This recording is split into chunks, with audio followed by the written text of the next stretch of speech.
Fala pessoal, hoje nós vamos te levar para uma verdadeira aventura espacial. Nós vamos falar sobre os programas brasileiros de exploração do espaço. Pode rodar a vinheta porque o Ciência é Tudo de hoje já está no ar.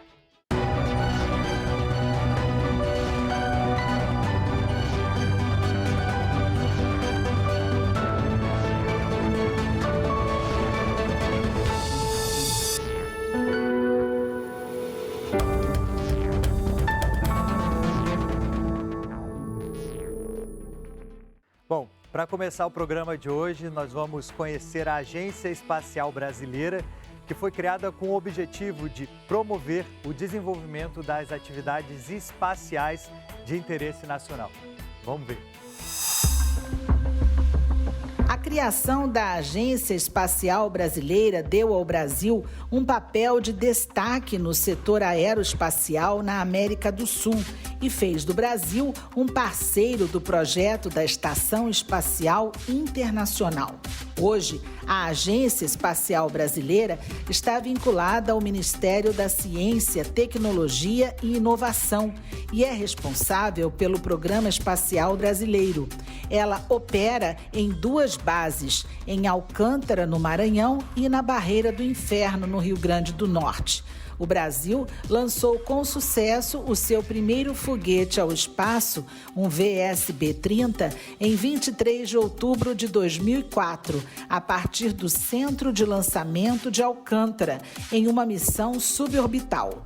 Em 30 de março de 2006, o astronauta Marcos Pontes tornou-se o primeiro brasileiro e lusófono a ir ao espaço, onde ficou na Estação Espacial Internacional por uma semana. Durante a sua viagem, Pontes realizou 8 experimentos.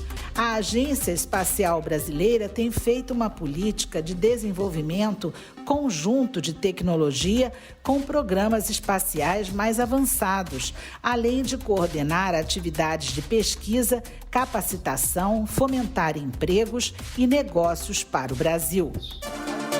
A gente não imagina o quanto os sistemas espaciais já fazem parte do nosso dia a dia. Hoje, eles estão cada vez mais presentes na vida doméstica contemporânea, como explica o presidente da Agência Espacial Brasileira, Carlos Moura. Os sistemas espaciais já estão incorporados no dia a dia de todo cidadão, seja no exterior, seja no Brasil, todos nós, de alguma forma, já utilizamos alguns sistemas espaciais. Por exemplo, nossos sistemas de celulares, eles utilizam um relógio cuja base de tempo é dada pelos sistemas chamados GPS ou outros equivalentes. Sem esse sistema, eles ficariam descoordenados. E aí também ficariam descoordenados os sistemas de geolocalização, os sistemas de delivery, os sistemas de banco, até os sistemas de distribuição de energia elétrica utilizam essa base de tempo.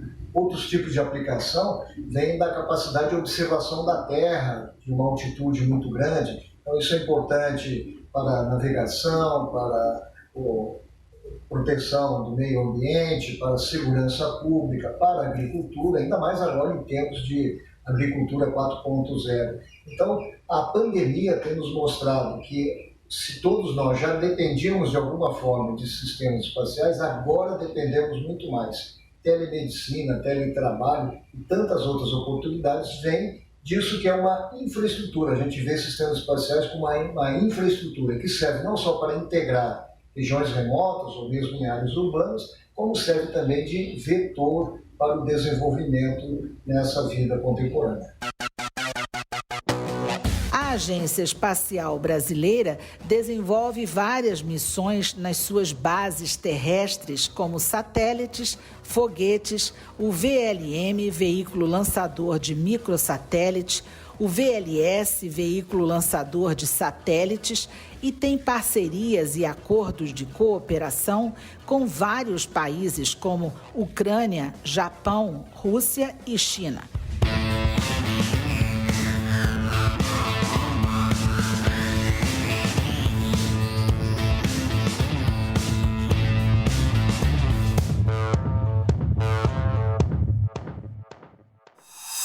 Você sabe o que são os satélites artificiais?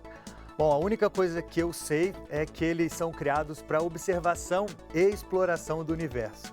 Mas agora nós vamos entender o que são, onde vivem e o que fazem os satélites artificiais.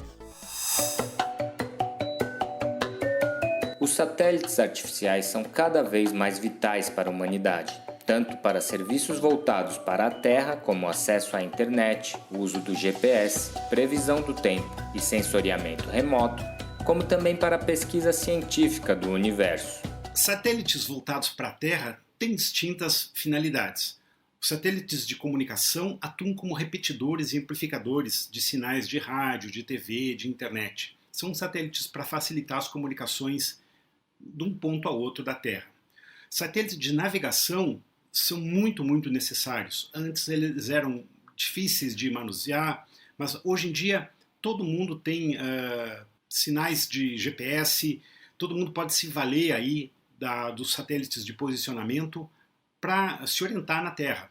Sobre os satélites científicos, eu gostaria de ressaltar e gostaria que vocês imaginassem Cristóvão Colombo, Pedro Álvares Cabral olhando para o oceano e imaginando o que tinha por detrás daquele oceano, o que tinha de recurso que eles poderiam explorar além dos mares. É a mesma coisa que a gente está vivendo hoje. A gente olha para o universo, olha para as estrelas, para os planetas, para os diversos asteroides que estão próximo à Terra e a gente poderia explorar os recursos que estão neles. Existem os observatórios astronômicos, aqueles que são voltados para fora, para o espaço, destinados ao estudo do próprio sistema solar, do Sol, de outras estrelas, de outras galáxias, de aglomerados de galáxias, do universo como um todo. São satélites que operam em distintas faixas de frequência, na luz visível, no raio-x, no ultravioleta, nos raios gama, no infravermelho, enfim, satélites de pesquisa, observatórios astronômicos em torno da Terra, em órbita da Terra. Ignition. And liftoff. Um dos projetos mais ousados de satélites na área de comunicação é o Starlink.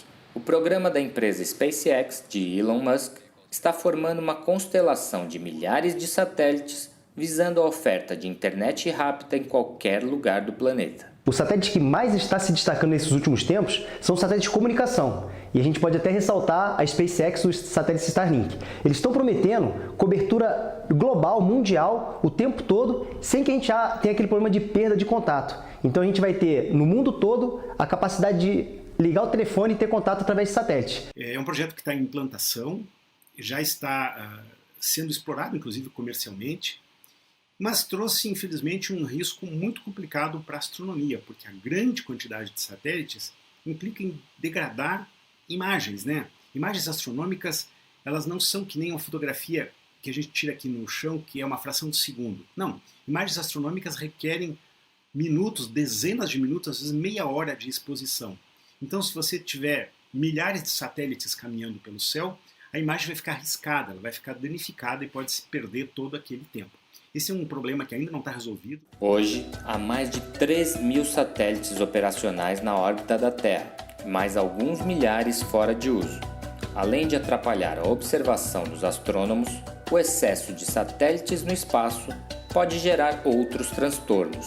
O espaço e os satélites não abrem grandes oportunidades, grandes possibilidades, e a quantidade de satélites no espaço está aumentando muito, exponencialmente. Então, em breve, a gente vai ter um problema de congestionamento de satélites no espaço. A gente vai ter que ter muito cuidado com o tráfego espacial. Essa é uma área da ciência que está avançando muito. A gente vai estudar muito isso para ter um tráfego totalmente controlado e evitar as colisões espaciais. A evolução tecnológica e os investimentos cada vez maiores na indústria espacial indicam inúmeras possibilidades de uso dos satélites artificiais no futuro. A gente pode imaginar, por exemplo, fábricas em órbita, a gente pode imaginar, quem sabe, grandes estações espaciais com muita gente, não apenas os 6, 7, 8 que ficam na Estação Espacial Internacional atualmente, com distintas finalidades, tanto de exploração, quanto de pesquisa, como de comunicação, como de serviços. Talvez imaginar grandes satélites artificiais que sejam portos para abrigar naves chegando ou saindo da Terra em direção à Lua, ou talvez a Marte. Enfim, o futuro dos satélites artificiais sempre será no sentido de desenvolvimento tecnológico. Por isso, países importantes como o Brasil certamente vão perseguir e vão atrás do desenvolvimento tecnológico nessa área, não só dos satélites, mas também dos seus lançadores, dos foguetes. O crescimento tecnológico e científico que virá desse tipo de pesquisa certamente terá grande retorno para o país.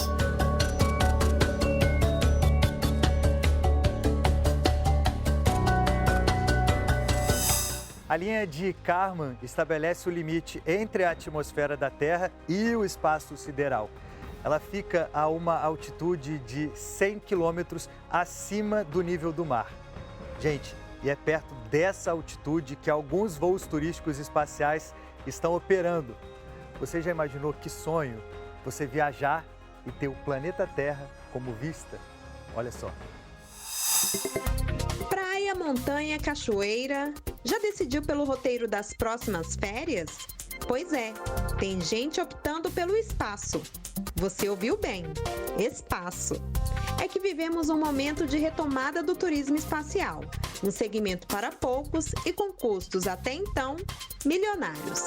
Mas ao contrário da proposta de 2 décadas atrás, que levava o turista à Estação Espacial Internacional, hoje os voos, em geral, sobem aproximadamente 100 quilômetros da superfície terrestre. A Agência Espacial Brasileira não trabalha com uma definição fixa de qual altitude que é o limite do espaço. Mas vamos levar em conta que os aviões comerciais, por exemplo, eles viajam até uma altitude da ordem de 10, 12 quilômetros. Outras aeronaves mais experimentais podem até voar mais alto. A NASA desenvolveu veículos assim, por exemplo.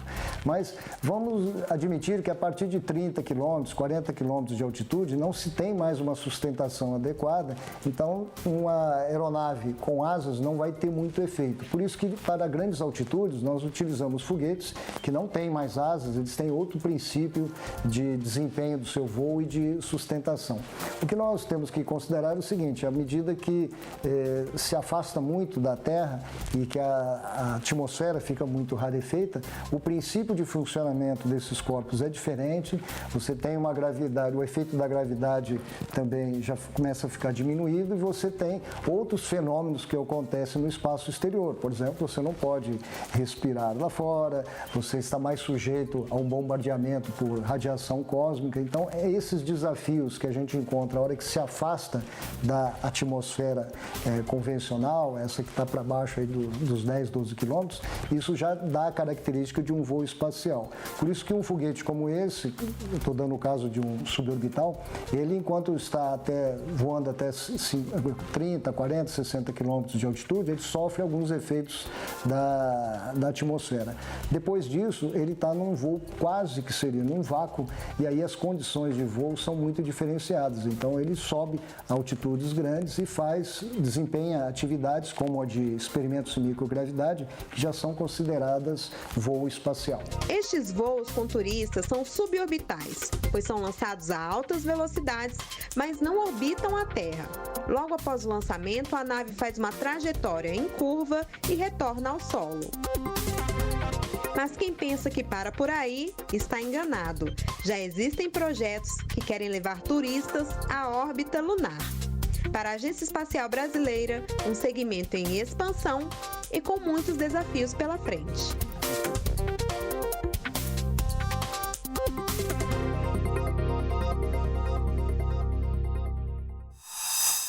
Bom, gente, chegou a hora do nosso intervalo, mas antes, vamos combinar uma coisa. Não sai daí não, porque vai ser rapidinho. Já já eu tô de volta.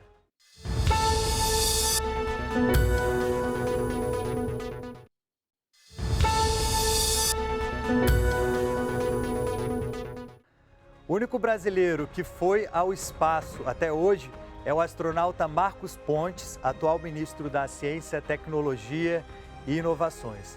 O Marcos Pontes conheceu o espaço em 2006 na missão Centenário em direção à Estação Espacial Internacional. Agora nós vamos ver o que ele tem a dizer sobre essa experiência. A diferença entre um astronauta profissional e um turista espacial é fácil de perceber comparando com uma aviação comercial, onde você tem o piloto, o copiloto e os comissários que fazem todo um curso para isso. Eles conduzem a aeronave em condições normais, em condições de emergência. Se tiver uma pane, eles que vão resolver esses problemas. Então, esses são os profissionais, os aeronautas profissionais. Aí você tem os passageiros, que no caso do espaço são os turistas espaciais. Lógico que os passageiros não precisam precisam treinar, né, todo o tempo, todos os anos de treinamento e preparação como um piloto da espaçonave. E agora, por outro lado, eles têm que saber as coisas básicas. Assim como quando você entra no avião, né, o comissário vai chegar e falar para você, olha,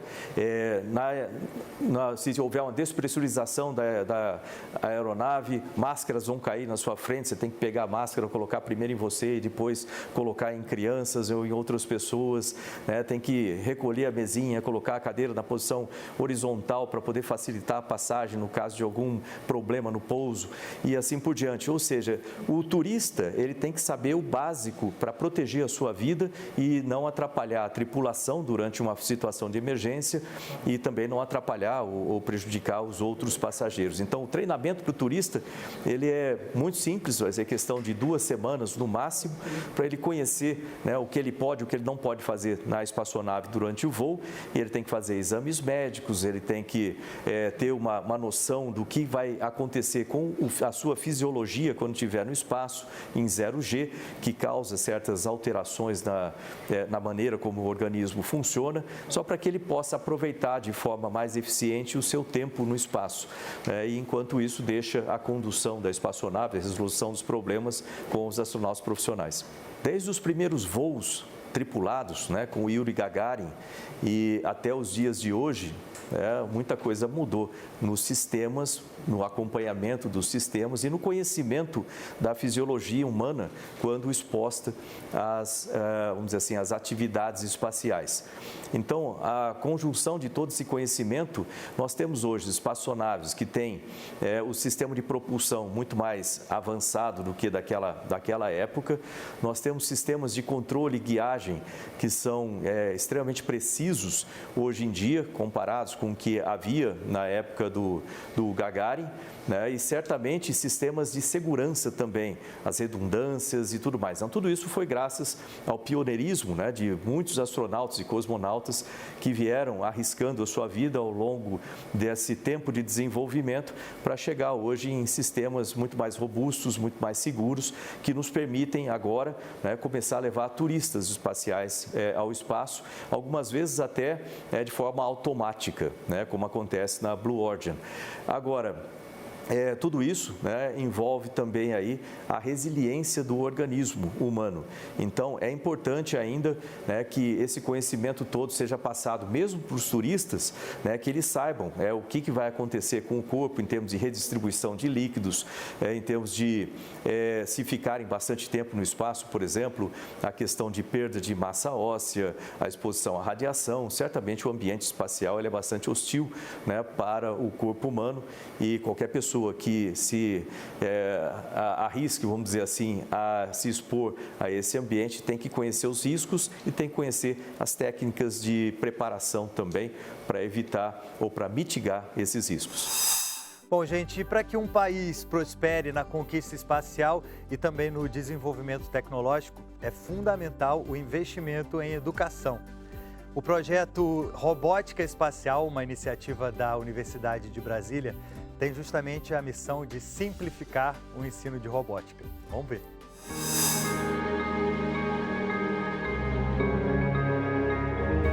O futuro do Brasil no espaço depende muito dos nossos estudantes de hoje. É por isso que um projeto educacional como Robótica Espacial é tão importante. A ideia é envolver mais de 11 mil alunos em 250 escolas públicas e privadas pelo Brasil. No formato de game, o projeto ensina a criar e a programar robôs de uma forma dinâmica e bem interativa. E quem guia os alunos nesse ambiente é uma professora muito especial. Olá, me chamo K4T3. Sou uma robô e juntos iremos fazer coisas incríveis. Vou te acompanhar em todas as etapas da nossa viagem. Iremos embarcar em uma aventura onde iremos aprender a montar e programar robôs de verdade. Estou muito animada em começar essa aventura com você. Em um espaço totalmente virtual, os alunos vão construir um rover lunar inspirado no veículo do programa Artemis.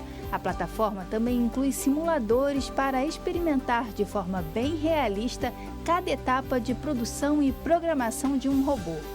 Como o espaço é um elemento comum para todas as crianças no Brasil, né? Todas as crianças veem a lua, todas as crianças veem as estrelas. E, adicionalmente, o espaço representa a nossa grande fronteira tecnológica, né? Nossa grande fronteira de desafios tecnológicos. Nada mais apropriado para um curso para a introdução da educação tecnológica. E a ideia foi chamar as crianças para participarem, chamarem os jovens da educação brasileira, os jovens da educação básica brasileira, a fazerem parte desse projeto. E qual a grande contribuição que eles dão para o projeto?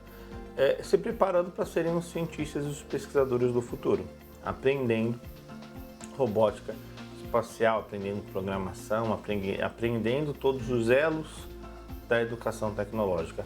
Adicionalmente, a Agência Espacial e o MCTI, eles atuam como grandes inspiradores dessa geração, inspiradores dessas crianças, ao evidenciar que aquilo que elas aprendem em sala de aula é o que viabiliza a chegada do homem à Lua, a conquista do espaço.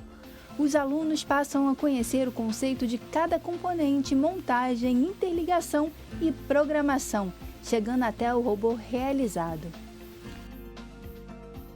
Durante as etapas do curso, os alunos passam por reforços didáticos, resumos simplificados, dicas práticas, testes e avaliação progressiva.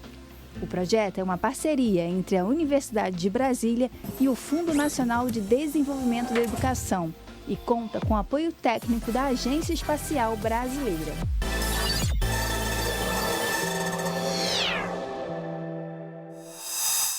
O que será que tem acontecido no mundo científico? Eu estou te perguntando isso porque chegou a hora do nosso giro de notícias da semana. Rodou.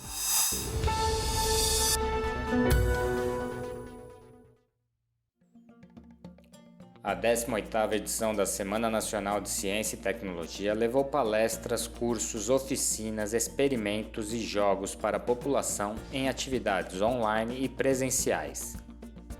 O evento anual é coordenado pelo Ministério da Ciência, Tecnologia e Inovações e teve o tema A Transversalidade da Ciência, Tecnologia e Inovação para o Planeta.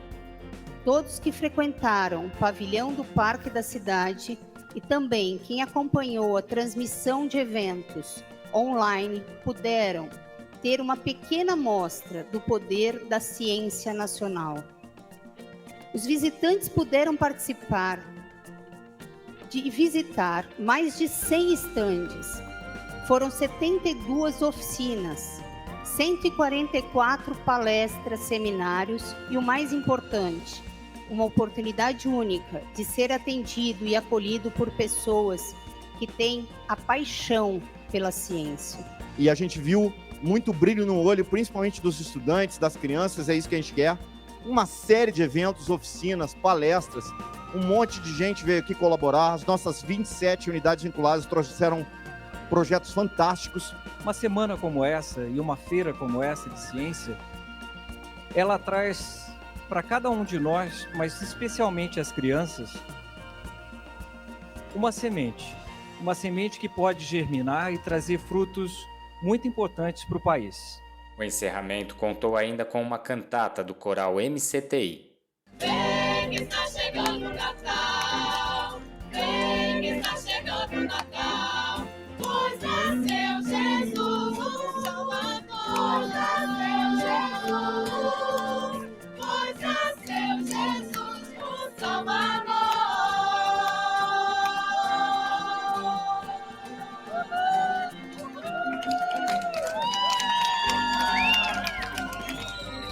A programação da SNCT 2021 está disponível no canal do YouTube do MCTI. E o tema da Semana Nacional de Ciência e Tecnologia de 2022 já foi divulgado. A gente já lembra que a gente já tem o tema para a 19ª Semana Nacional de Ciência e Tecnologia 2022, que é o bicentenário da independência, 200 anos de ciência e tecnologia no Brasil. A FINEP, financiadora de estudos e projetos, empresa pública do Ministério da Ciência, Tecnologia e Inovações, lançou o edital Parques Tecnológicos, que irá destinar 180 milhões de reais a projetos de parques em implantação ou em operação.